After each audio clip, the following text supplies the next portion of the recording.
ตัวนี้กะเวียดโอ้งัวหล่นตัวนี้เมื่อเขาให้หล่นเท่าไหร่นะครับเป็นงัวงัวสาวนะครับนี่งัวสาวผอมสมเลยนะครับ140ตะคูนะครับนะเดี๋ยวคูนี่เวียดให้เท่าไหร่ฝนสิมาแล้วพี่น้องได้งานอยู่นะครับได้งานอยู่นี่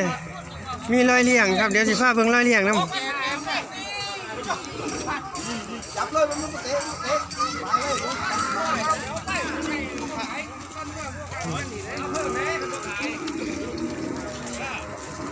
โอ้ฝนมาเลยพี่น้อง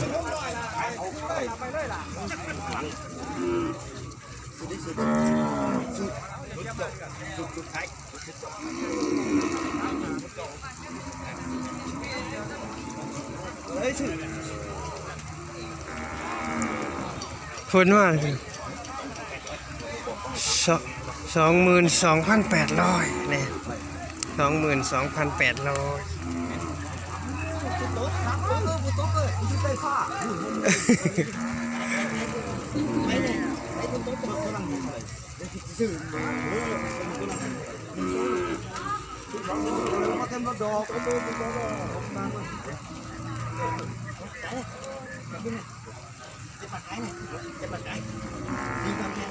อย่างนี้24,000นี่เฉพาะตัวนี้นะครับนี่ตัว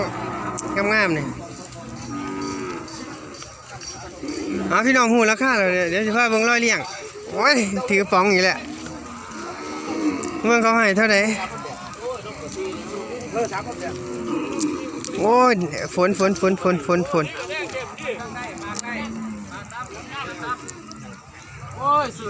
นี่รอยเลี้ยงมาจากอำเภอสำโรง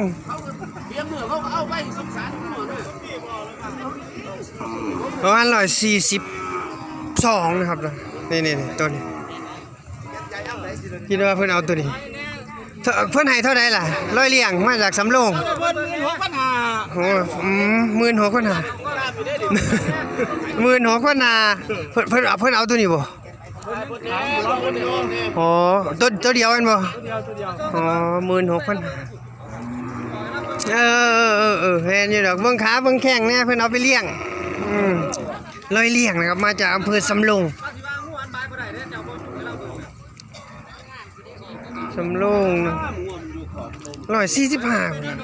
สีแดงใหม่16,500งามอยู่พอซื้ออยู่ม่วนพี่น้องเดี๋ยวตอนนั้นจบเท่าไหร่เดี๋ยวผมจะขึ้นไปตรงซื้อให้เด้ฝนลิ้นในผมถ่ายพี่น้องพอดีงานยังขาดอยู่ประมาณ10 นาทีพุ่นล่ะนี่ได้3ก็เลยประมาณ7 นาที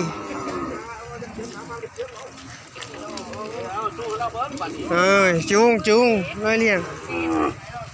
16,500หนังดีโครงสร้างใหญ่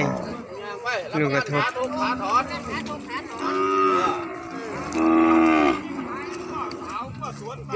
ขาหลังยางก็ท่านขาหนานี่แหละว่าไทยแล้วถูกอาทิตย์เลยพี่น้องเสียอย่างเดียวนี่เสียถือกระติกกระป๋องมาบ่ได้ถือได้กระป๋องเดี๋ยวจบไปไหนเดี๋ยวผมขึ้นไปตรงซื้อให้ครับร้อยเลี้ยงนะโอ้ให้15,000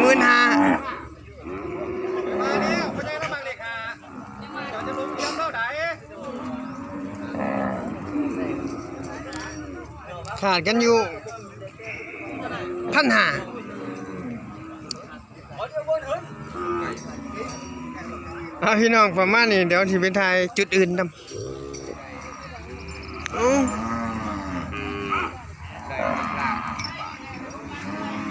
งัวตามกันพี่น้องเบิ่งงัวรีบผูไปก่อนพี่น้องผมเบิ่งไปตัวหนึ่ง132ประมาณนี้ตัวนี้32-33นะครับผมยืนอยู่สูงเลยพี่น้องส่วนอายุนี่บ่ได้เบิ่งฟันพี่น้องน่าจะ3-4 ปีแล้ว4 ปี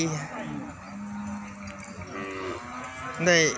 32ยาวเบิ่งถ่ายคักๆกันเดี๋ยวเบิ่งแผ่นหลังนำ32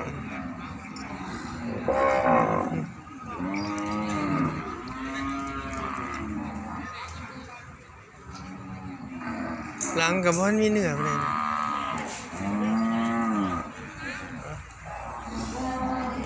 32ชาลูเ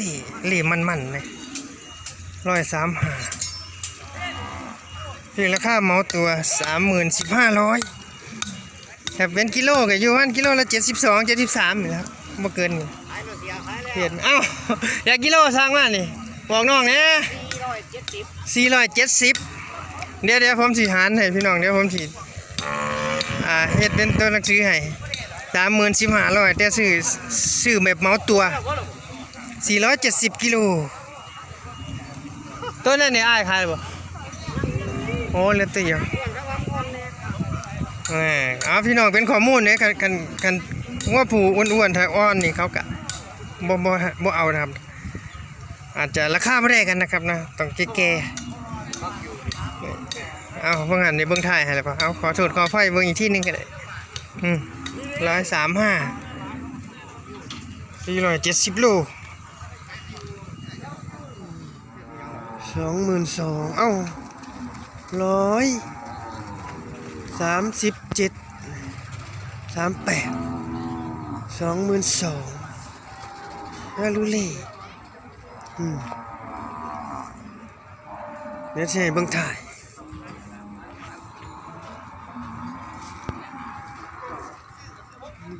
22,000ถ่าย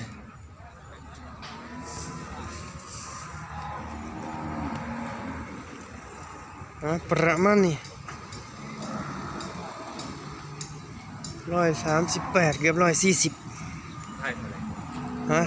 2,000เนี่ย22,000อยู่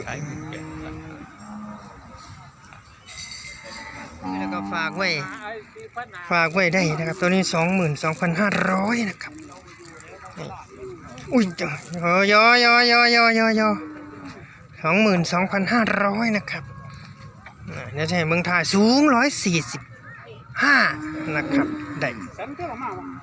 นะเดี๋ยวพี่น้องเดี๋ยวให้น้องเพิ่นผูกก่อนอย่ามันตื่นนะครับนะพี่น้องก็กดขามได้อย่ามันตื่นเดี๋ยวจะให้เบิ่งถ่ายนิดนึงย